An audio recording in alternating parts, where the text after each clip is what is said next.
19th birthday is having us for. And at this time, we hear from his mother and father, then Eric, and us will try to answer your questions. Hello, everyone. Thank you all for having us, for platforming our son's story. As many of you know, his 19th birthday is next Wednesday. And it's, as the days gets closer, it's definitely getting harder. That realization is really sinking in. That we don't have our son physically here anymore. And I think a lot of people have forgotten. Only thing we want to know is what happened.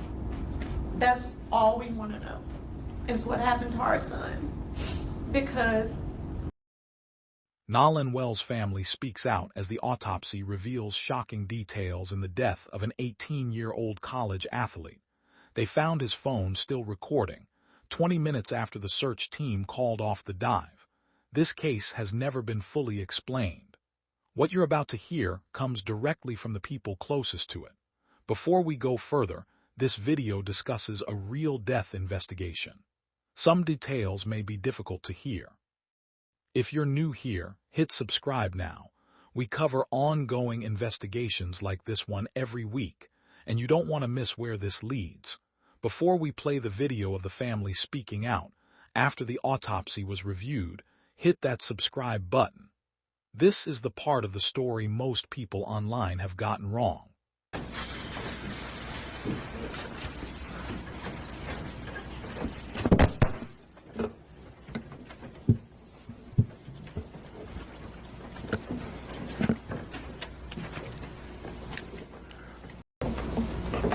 Good morning. Let me say the case that we have been dealing with now for the last several weeks around Nolan Wells is indicative of many cases around the country that have raised serious questions with racial overtones.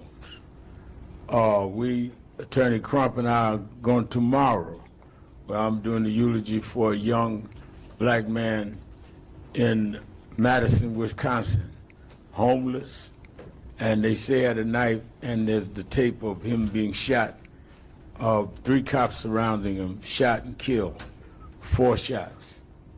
And these cases building up in a climate of an administration in Washington that we cannot feel will objectively investigate. There was a time that we could say if state authorities fail us, we can go to the Justice Department. Even under George Bush, we went to the Justice Department.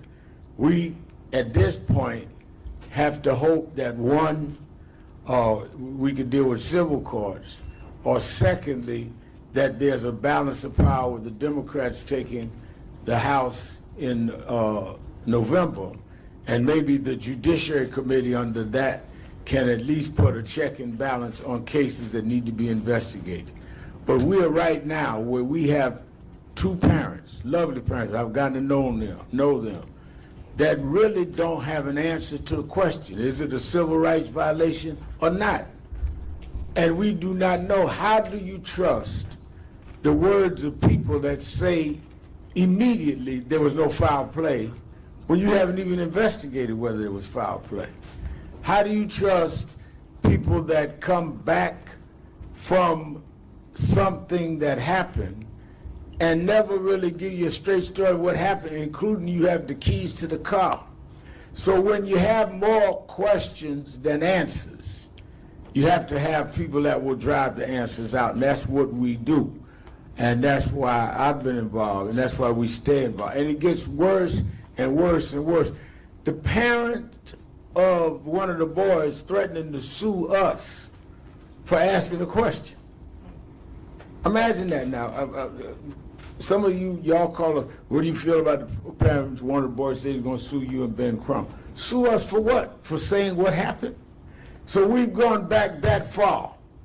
And that is why we're going to stand with these parents.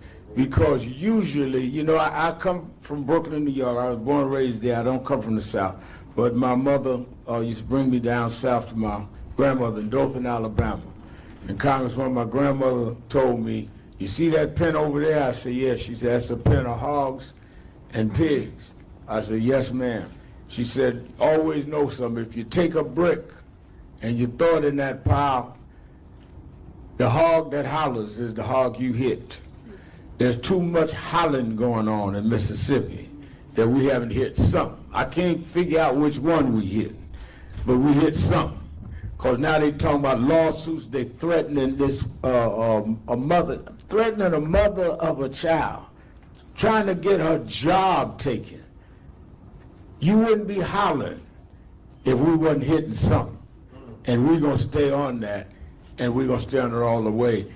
In light of that, before attorney, and I call him the Attorney General of Black America, gives us the legal basis, and then we hear from the parents.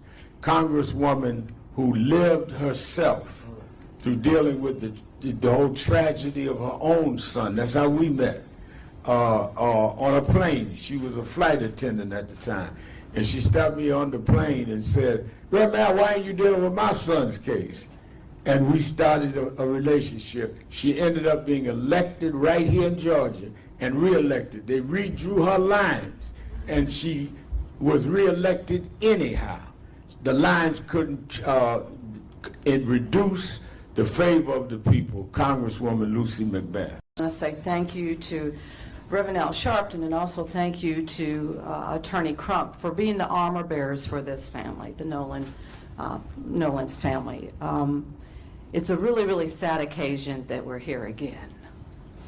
I was just saying to my staff on the way in, it's like this brings back so many vivid memories for me and my own family, having lost Jordan to unnecessary gun violence in November 2012, Black Friday, simply because he was black and playing loud music in his car.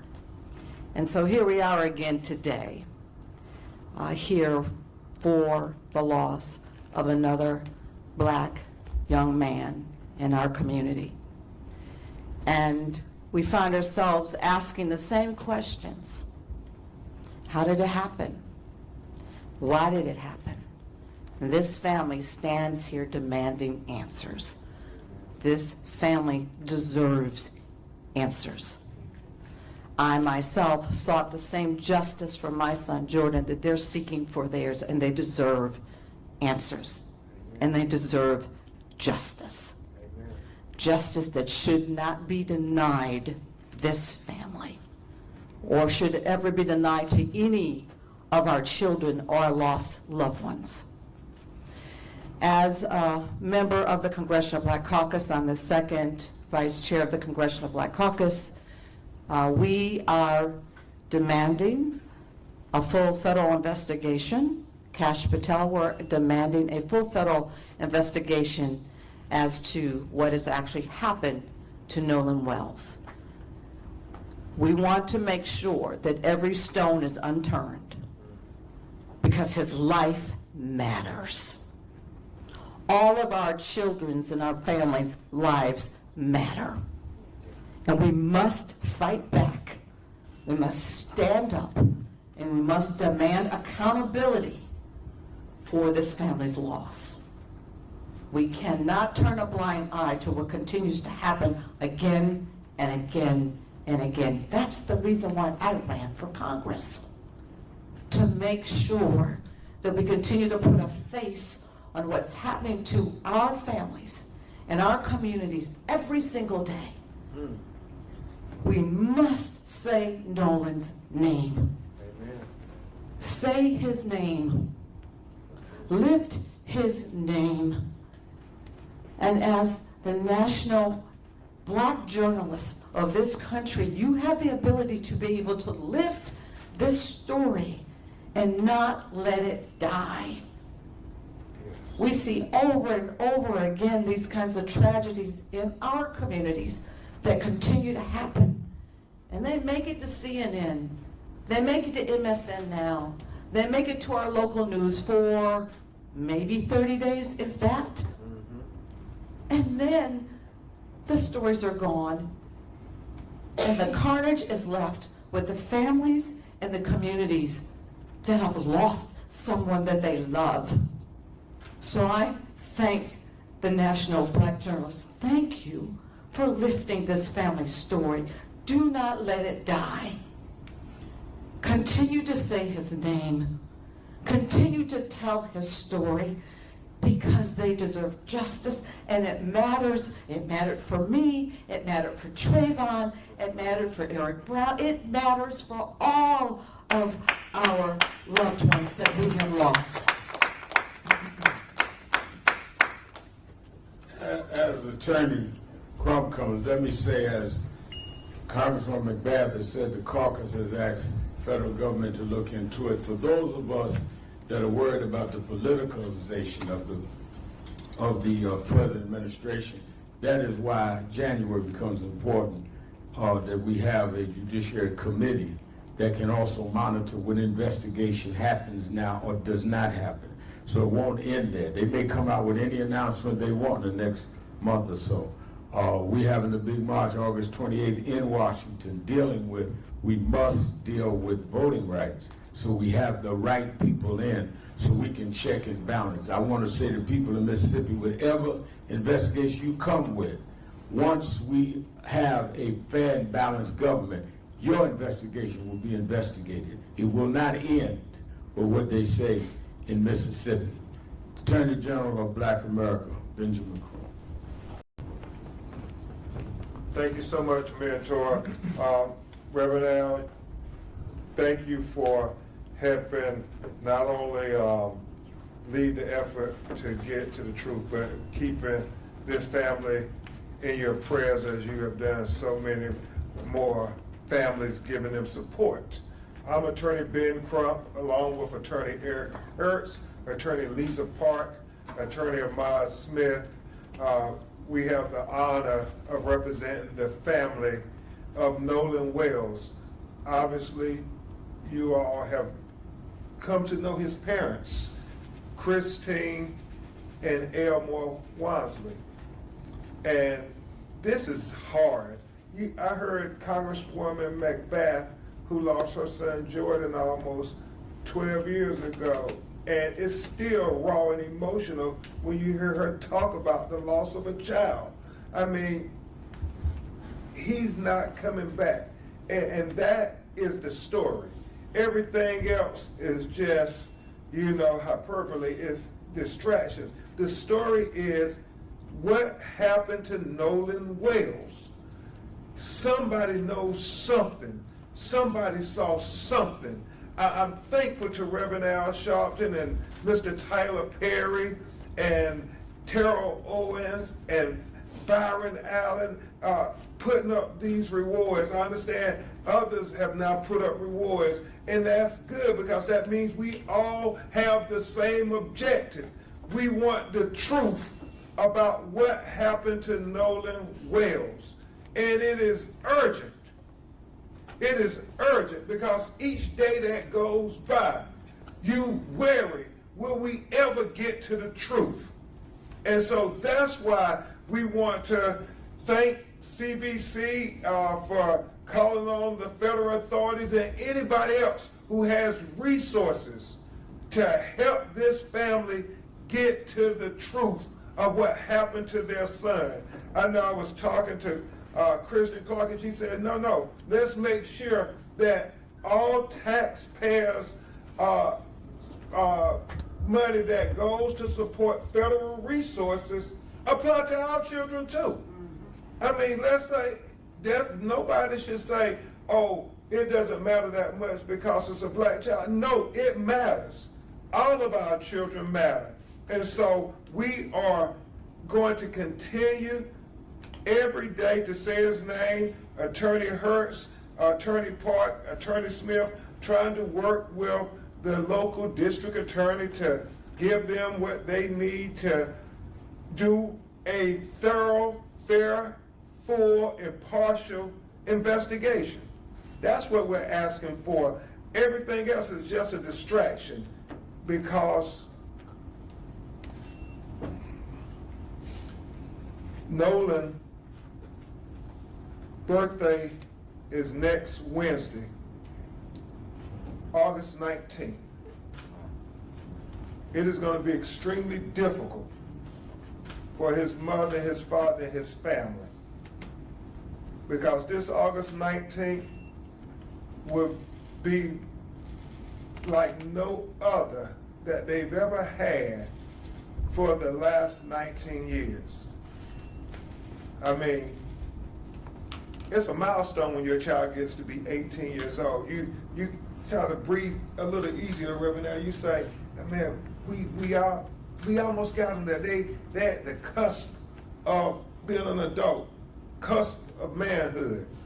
And you heard how Elmore was working so hard, him and Nolan, his football career. I mean, he had a good start, but this was really going to be his year. I mean, so much hope, so much promise. And then July 4th came, and 4th of July will never be the same to Christine and Elmore. And on the 19th, next Wednesday, his family, we're all asking for prayer for Nolan. I know there's going to be a prayer visual in Ocean Springs. I know Reverend Al is going to work to make sure we're all praying all across the nation. But y'all, let's pray. Can we pray together in unity to say, let's get to the truth of what happened to Nolan Wells? Can we do that, America? Can we at least come together in unity on his birthday? Everybody who claimed to ever be a friend of his, can we come together in unity and pray for the truth and try to have love in our hearts for this family, for this broken-hearted mother and father, his sisters and brothers? Can we try to give them grace and give them love and pray for their humanity, for their son who was lost on 4th of July and is never coming back? Is that so much to ask? Let's have a national day of prayer on August 19th, next Wednesday, for Nolan Wells. And at this time, we hear from his mother and father, then Erica, and us will try to answer your questions. Hello, everyone.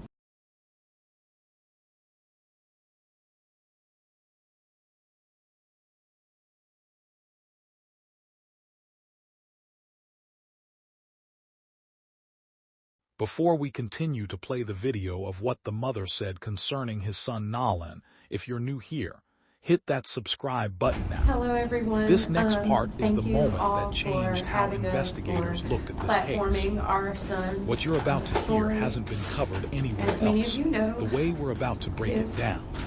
19th birthday is next Wednesday. And it's, as the days gets closer, it's definitely getting harder. That realization is really sinking in. That we don't have our son physically here anymore. And I think a lot of people have forgotten. Only thing we want to know is what happened. That's all we want to know, is what happened to our son. Because many parents out there, you still have your children. You still can hug them.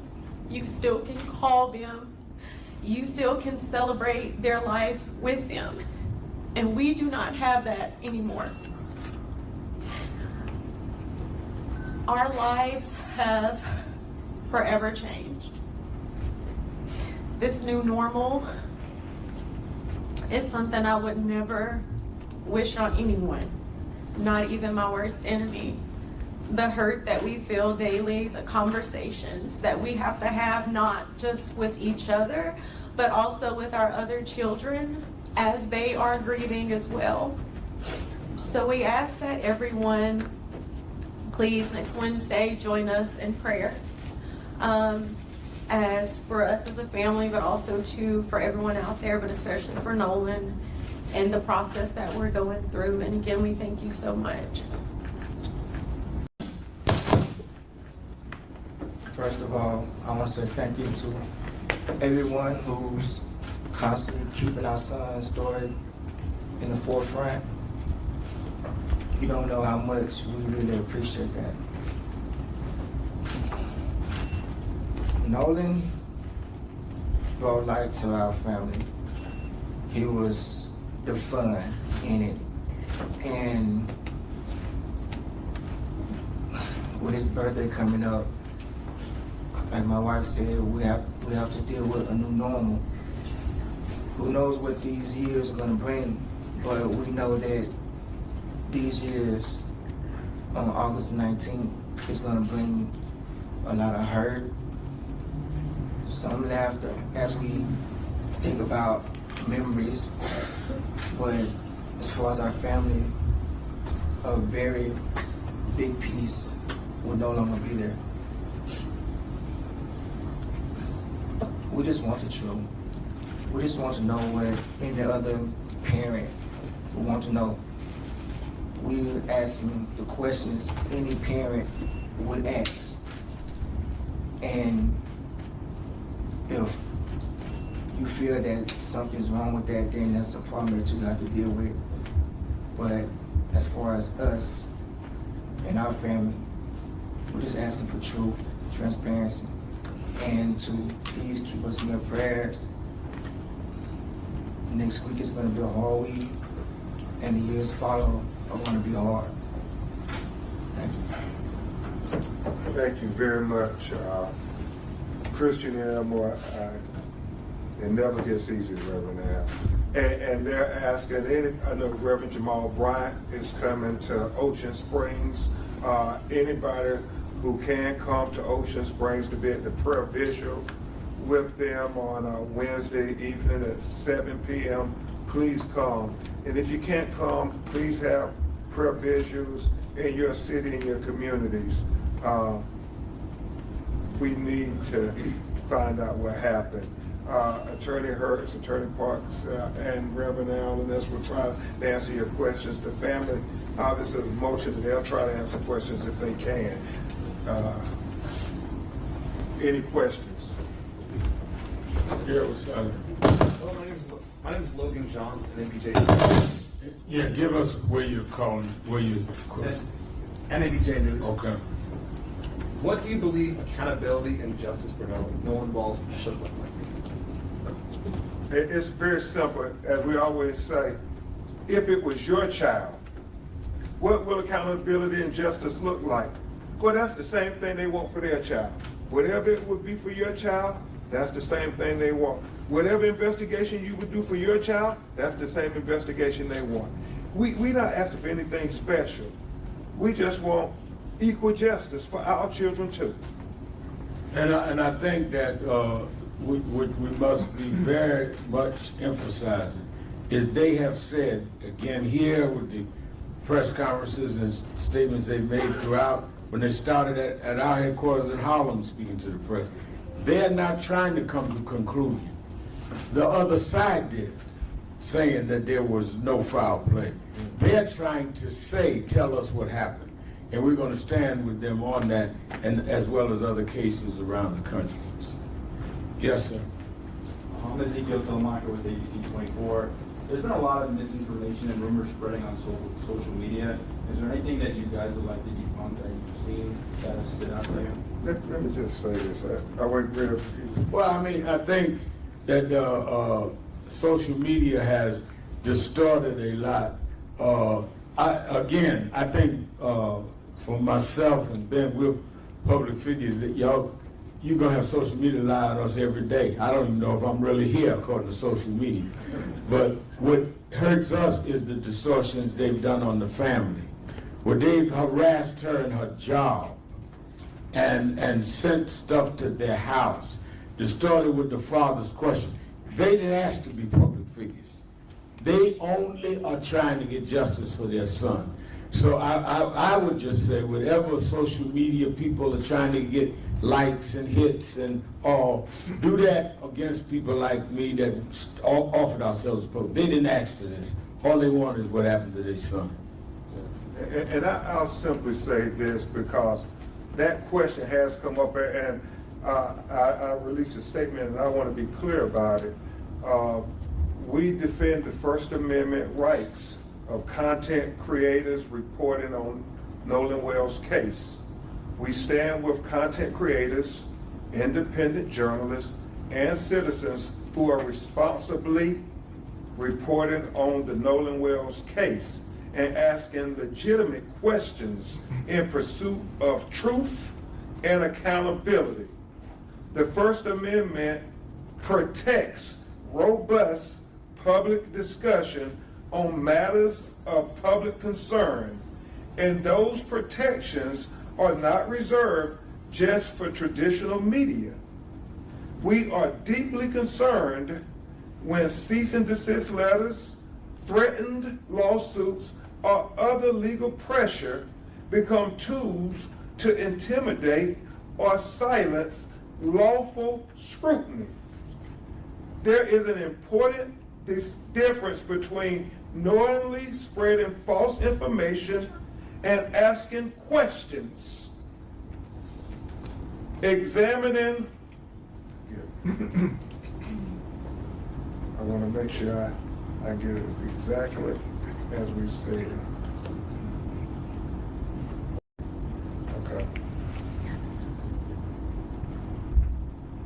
There's an important difference between knowingly spreading false information and asking questions, examining evidence, identifying inconsistencies, expressing opinions, and demanding transparency.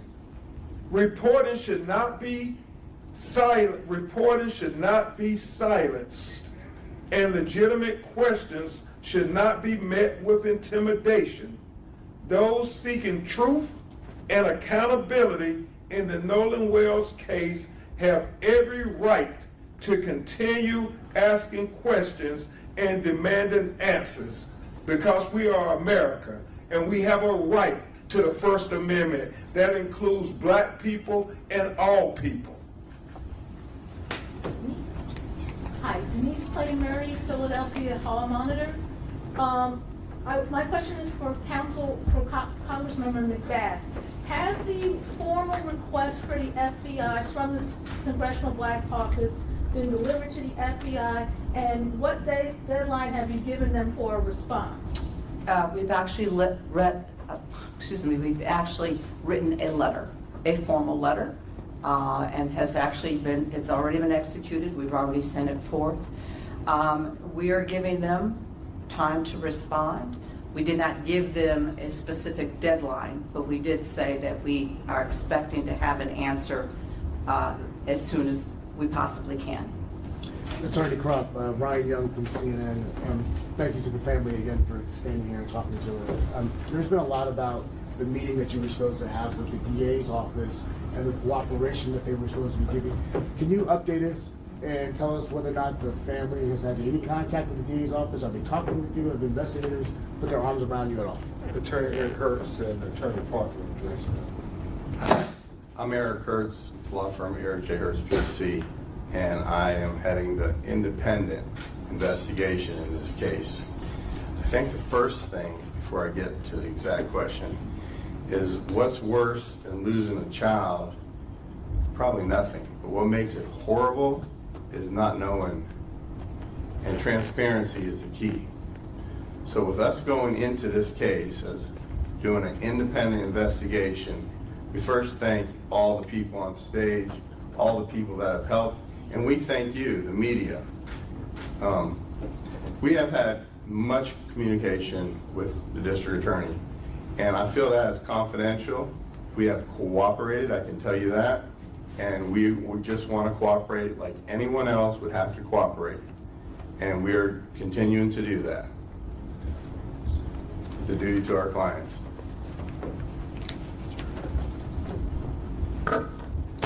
So just to address that specifically, you may already realize and already know, there was a meeting on July 15th in Mississippi with the DA's office. At that meeting, there were several things discussed about the investigation regarding Nolan Wells and what happened to him. In that meeting, there were several things that were set out and agreed to, and we expect the DA, as well as our own team, to follow those agreements. Yes, sir. It's Greg And it's Greg Dunmore from Post Beat Media out of Detroit, the ABC sister station TV 20. Evil prevails when good men and women remain silent when the facts come out, and they will come out. If it indicates that something sinister did not happen and it was a freak accident, will you believe that the truth is still not being revealed? Because if the truth is not going to indicate on some level that something sinister was done, will you not believe it to be something else if the truth is that it was not? If the truth comes out, yes, and it's clear, then we will accept the truth. That's all we're asking for. And we only have said that the people that are attacking them for raising the question of the truth say the same thing. I think that we've leaned over backwards in every press event, at the funeral, me doing the eulogy, saying we weren't going to prejudge. Yet they keep getting lambasted. Imagine this. You're losing your child and you're being attacked for asking what happened. I mean, they're not political figures.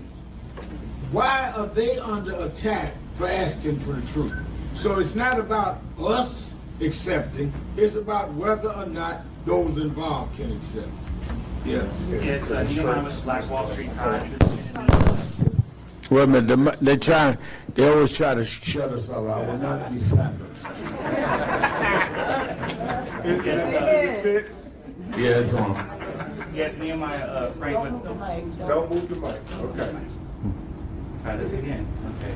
Yes, Nehemiah Frank with the Black Wall Street Times out of Tulsa, Oklahoma. Condolences to you both. My question is for Mr. Wansley. When you went to Jack's house and he used the past tense and literally said to you, from what you've told us, the media, that the brother, or that he said that Nolan was like a brother a day before the body actually washed up, was that like alarm? Did it send any alarm bells through you at all? Yes, you said what you said. You said what you said.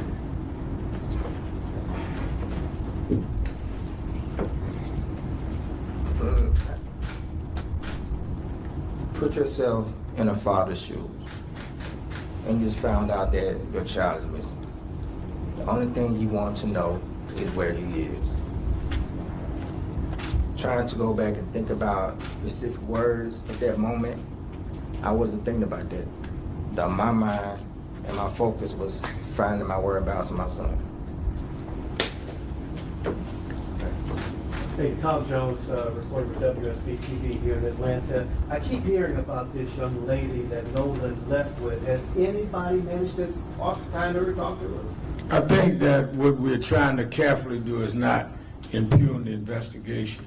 So a lot of what may and may not have happened in terms of the dialogue with the lawyers and the family would not be prudent to testify on WSB Atlanta. Hi, my name is Jahara Wilson with Blavity. You're calling on the Department of Justice to open an independent federal review of Nolan's death. What do you believe federal investigators could uncover that local and state authorities... Let me clarify also, the Congresswoman want to get some clarity. Also, I do want to clarify that we've given them 7 days to respond. It was 7 days. So I'm sorry about that. Your question was, what do we hope to get from them, the federal investigation? What anybody will hope. We are taxpayers too.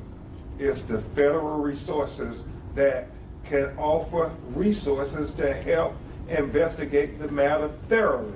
And so Nolan was not only Christine and Elmore's child, but when you think about it, in a philosophical way, he was all about our children.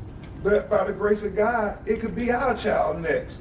And as American citizens, we have the absolute right to say our federal government should extend resources for our children like they will extend to everybody else. I would never forget when President Obama, with Reverend Al and I, when Trayvon Martin was unalive, and he said that it's important that we extend all of the resources of the federal government to help this family get to answers of the truth.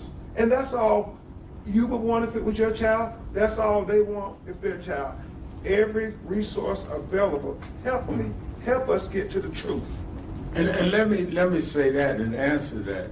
It's important that you understand that when we raise these issues, that's all what we wanted. We raised the issue. I was out front. Ben was the attorney with Trayvon Martin. And we finally got George Zimmerman in court. When the jury said not guilty, we said we disagreed, but we didn't go and attack his parents. We didn't go and chase him down. We accepted that. When we had the killing in Missouri with Michael Brown, and President Obama was president, we asked for the federal government to come in there. Eric Holder and them investigated the case and said there was no federal case that they could bring. We accepted that. So don't act like we don't accept it. We accept it when Michael Brown's case didn't go federal. We accept things when they're fair. But we want them to be fair. That's why I said, as the congressman said, they're giving them 7 days. The FBI come back either way, but we want it reviewed by the Congress at some point. I'm on my way tomorrow to Madison, Wisconsin, to deal with Ruiz shot on camera. Why, man, there's a company trying to get a contract that is in business with ICE. I'm going to talk about that tomorrow. We look at it from a civil rights point of view. They're dealing with it from their son. This is fresh in blood. Yes, ma'am. Susanna Capiluto with NPR. Has the DA said anything to your attorneys regarding the joint investigation of the cell phone? I'm sorry. Can you repeat that, please? Oh, sorry. Has the DA said anything, given any guidance on the joint investigation of the cell phone? We are in constant communication, and just like anything, like to address the gentleman sitting next to you. What was your name again? Greg. Greg. Yeah. You get 2 shots. Yeah. This is Greg Dunmore. Okay. Just to address Greg's question. You know, the truth has to be proven and shown with the methodology, the way they came about. Someone just can't come out and say, hey, I have a Ferrari, and then you believe they have a Ferrari. I don't have a Ferrari. The truth has to be shown. You got to bring them to your garage, show them the title. That's the truth. And yes, we will accept the truth. So the same way with what the young lady sitting next to you is saying, which is we have procedures that the courts require that we as lawyers ethically have to follow in order to turn over evidence. There's chains of custody. There's protected private information. And we are willing, in fact today, I'm not doing anything the rest of the day, to meet with the FBI and our person, our expert, to go over that phone. And we've made that clear. So we're ready to do that at any moment. Lisa just want to say one last point on that point. I'm going to back up a little bit. So just to clarify, what the agreement was that the DA's office, and this is the Jackson County DA's office, as well as our forensic team, and possibly the FBI, were going to together download and examine the phone. So it's done one time with everybody together, right? This is very common in the law. I mean, what you all may be more used to is when there's a terrible car accident, and then there's an examination of that car, and everybody comes together one time. They don't move that car around, and everybody does their own thing. This is what is supposed to happen. We are waiting for the DA to determine the time, the place, the date. Let us know, and we are going to be there with our forensics team and anybody else, but it's done one time, one examination. We're ready for it to happen. Julie Walker, Associated Press. Can you give us a sort of a timeline or what's next going forward, including any possible lawsuits that would be filed, not against you, as you had mentioned before, but that you would be filing? And then the completion of the independent autopsy and how that's moving along, and anything else that would be. And then the completion of the independent autopsy and how that's moving along, and anything else that would be moving forward. And I know you had mentioned you wanted that national day. Other than that, anything in the future? Well, we want to make sure people understand we're going to follow the truth wherever it leads us. There's been a lot made about we want to come and bring some lawsuit. When Christine and Elmore called me, we weren't thinking about bringing a lawsuit. We were thinking about just helping them get to the truth. That is a vehicle that we can use to get to the truth if the facts tell us that. We send out preservation letters, and everybody said, oh, they're going to sue them. No, we send out preservation letters to preserve the evidence. Right. And in those standard letters, you say litigation is reasonably anticipated to say, don't get rid of the evidence. We're on record that we want the truth, the whole truth, and nothing but the truth. And that's what's going to lead us in what we do. It's about the evidence, nothing else. And this family has always said from day one, even when I called Reverend Allen, we talked to him, they have been consistent. We want to know what happened to our child. Everything else is just, it's just clickbait and everything. It's about what happened to our child. Black press, NABJ, we need you now more than ever to keep everybody focused. What happened to this 18-year-old black teenager in Mississippi? Because there have been questions when you look at the history of the Deep South where young black people are unalive and nobody ever gets any answers. Well, we want Nolan Wells not to be like many others that came before him. And that is why, as I said earlier, August 28th, the anniversary of Dr. King's March, Martin III and I we were doing a huge march in Washington, Lincoln Memorial. This will be highlighted in other cases because these things keep happening, and to protect the right to vote. So we intend to stay out on the battlefield as long as necessary. Yes. And I'd asked about the independent autopsy. We understand that Dr. Roger Mitchell made himself available at any point that the district attorney's office and the medical examiner will allow him to come. He's ready, willing, and able to go do it. Brooklyn Banks with NABJ News. You mentioned just now that multiple cases have happened like this that are similar. What do you think about this case in particular being called race politics? About this case in particular, what? Being considered race politics. I think that the race politics of this case has been the reaction. I think that we're not predetermining that the case was racial. We're determining that the answer, the investigation, has been racially divided, and that's what made it racial. Yeah, I'll take two more. This is a press conference, not a revival. We're not going to be here all afternoon. Yes, sir. Donald Soto, the Atlanta Voice. In particular, piggyback on what Attorney Crump said, is it the fact that it's happened in Mississippi why it seems to be so difficult to get answers in regards to this young black man's death? Did you say Trump or rather than Crump? I'm just trying to. Yeah, we're praying for you at the prayer meeting.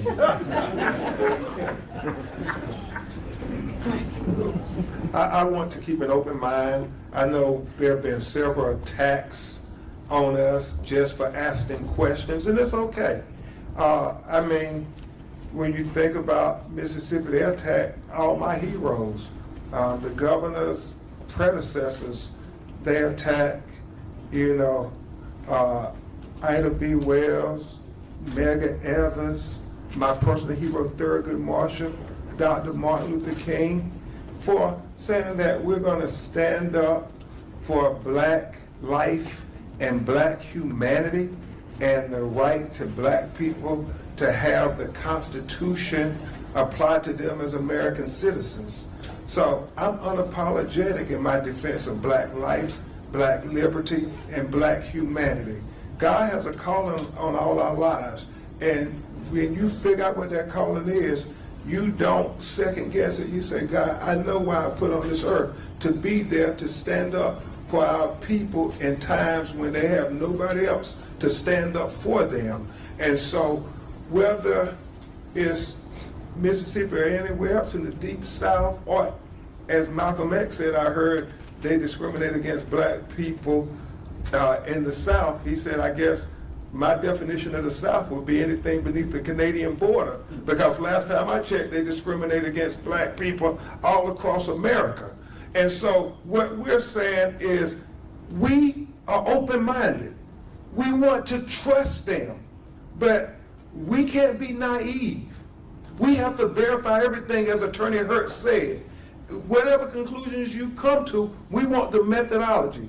Whatever investigation you're doing, we want to know that it's the same investigation that you would do with your child, not treat Nolan any differently. That's what we're trying to do. That's all we're asking.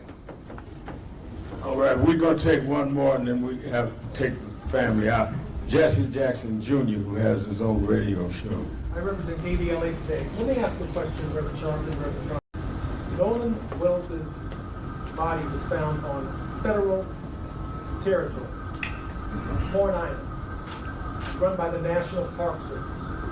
Are you aware of any death investigation opened up by the National Park Service into his death on federal land? First question, actually 2 parts. There have been 7 arrests made for the swimming pool, also run by the National Park Service. Why the disparity between arrests over the reflecting pool in front of the Lincoln Memorial and 0 arrests, subpoenas regarding the National Park Service in the case of Nolan? The answer, and I have the lawyer's answer, is that is why we raised it, thanks to the CBC and Congresswoman, to a federal level, because the federal government has to answer those questions of involvement, because Horn Island is federal property. And while they can have a grand jury indict around the reflection pool, then announce they're pulling back the charges, now have with a new special grand jury. They done went to a pool twice and haven't come to Horn Island one time, and it was federal property. So I think that the contradiction there is why we keep raising the question. And also, too, as a matter of record, you know, being in Congress, there is federal oversight.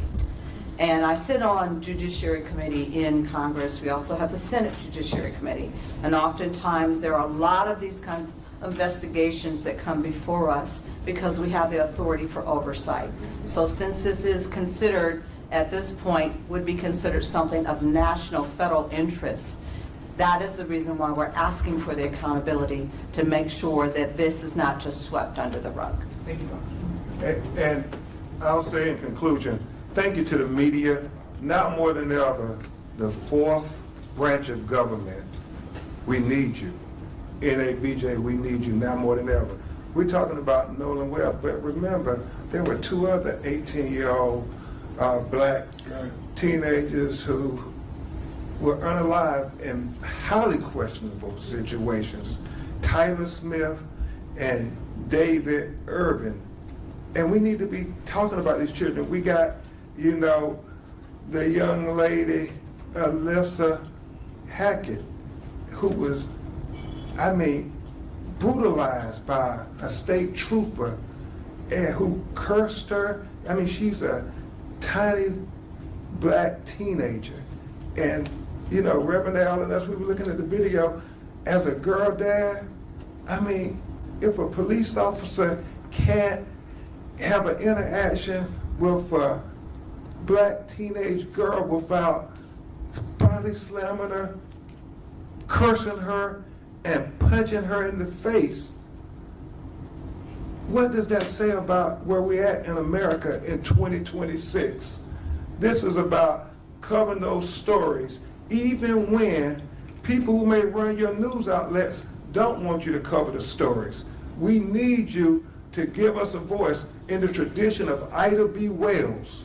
We can't have the police just writing the narratives and the reports. We need you all writing those narrative reports. And you got to challenge your white counterparts and say it. Ida B. Wells said famously, Reverend Al, the killers write the police reports.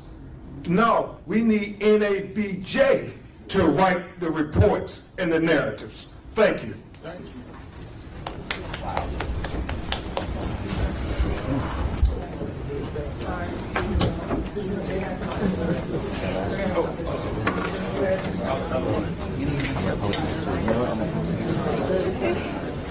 I gotta get up.